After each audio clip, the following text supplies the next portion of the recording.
ಹೆಂಗಿದೆ ಮಗಳೇ?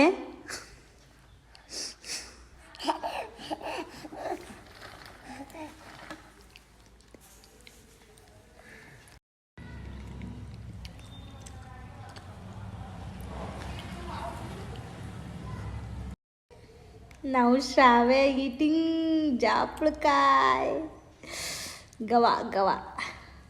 How so cute she is eating jappalkai. ಶ್ರಾವ್ ಹೆಂಗಿದೆ ಮಗಳೇ? ಹೆಂಗಿದೆ ಅಮ್ಮ? ಹೆಂಗಿದ್ದೇನೆ ಶ್ರಾವ್? ಹೆಂಗಿದೆ ಶ್ರಾವ್? ಹೆಂಗಿದೆ ಮಗ? ಹೆಂಗಿದೆ ಮಗಳೇ? ಜಾಪಳಕಾಯಿ ಹೆಂಗಿದೆವ?